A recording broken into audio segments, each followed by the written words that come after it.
We are about to embark upon a series of strange and exciting, dangerous adventures.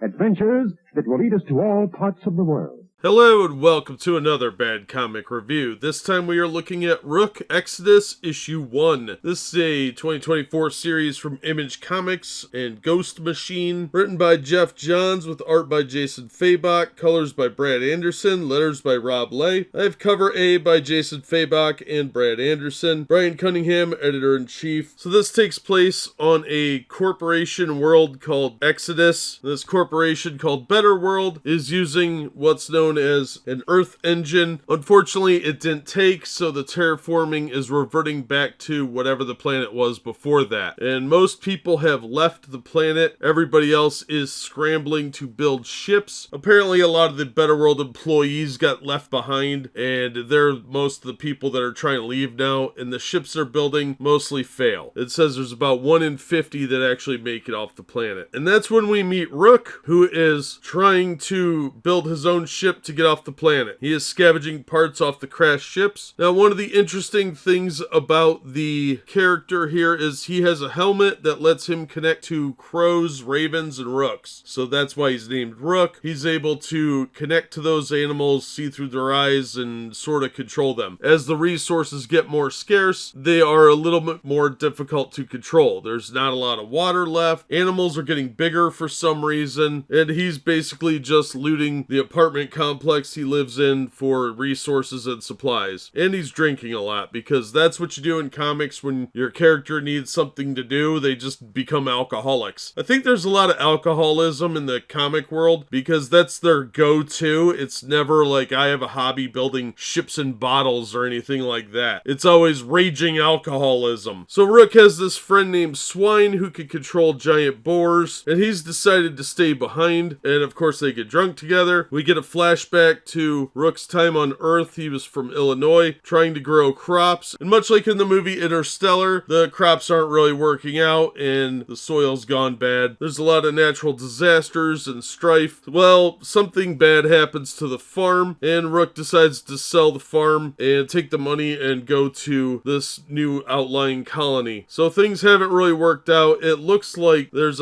going to be a lot of problems with some of the other transplants called wardens who do these same animal powers. The helmets are pretty cool. It's an interesting idea, but nothing is really innovative here. This book reminds me a lot of Noctera. It seems to have a similar general theme of there was a disaster and now there's a couple of people that are trapped in this environment. It's not exactly innovative. And the dying world where people are trying to escape, it's also kind of a sci-fi cliche. The book was fun. You really do get your money's worth at $3.99. It's got a lot of extra pages in it, and the paper quality is really, really nice. The art is very well done, but the story isn't exactly super inspiring. I probably will pick up issue 2, but so far I don't see this being an ongoing series. It has a very limited story capability. It's just about this guy trying to get off the planet. Unless there's something they're going to add to it, like there's a secret twist to it that I haven't figured out yet, I don't really see it going more than a couple of years before it gets really boring, or they run out of story ideas, or they just up and walk away from it. So while it runs, it's probably going to be a reasonably entertaining, if unoriginal, concept. Maybe that'll change over the course of the series. I don't have high hopes for it, but it was a fun read. It just wasn't exactly the greatest thing I've ever read, but it is pretty. Also, for those of you that have been around comics for a very long time, this is not the character Rook from the Warren Publications Eerie magazine, which also did its own Rook series. This is not that character. This is a new character who just happens to have the same name, so be aware of that. So I will recommend it if you're kind of new to sci-fi, but if you've been around a while, this is probably going to seem like a mishmash of several different things you've seen over the years, and it's not particularly innovative. The thing with the helmets controlling animals, that's not even that original. It's an interesting idea in this setting, but I think it's going to end up being a bit of a limiting factor, because if the animals are dying off because because the planet is this quickly reverting. They're gonna be living in a barren wasteland very, very soon. The guy even alludes to the fact that the planet will probably be uninhabitable in months or even weeks. That's really putting a time constraint on the book. If they'd left it a little bit more nebulous, I would have probably had a little more faith in it, but I think they're hedging their bets that they may not be committed to this book very long. But like I said, the art is beautifully done. It's a pretty decent story, but I just don't see it being long term. And it's not all that original. It's just several other concepts thrown together. Like I said, I will pick up issue 2, but I don't have a lot of faith that it's gonna go for more than a couple years, so it might be best just to wait for the trade paperbacks. We'll see how it plays out, but in the meantime, that's gonna do it for this one. Thank you so much for listening and supporting the channel. If you enjoyed the video, please hit the like button, and don't forget to subscribe so you don't miss future reviews. If you'd like to help the channel out in other ways, links are in the description to various support methods, and as always, we hope to see you on the next one.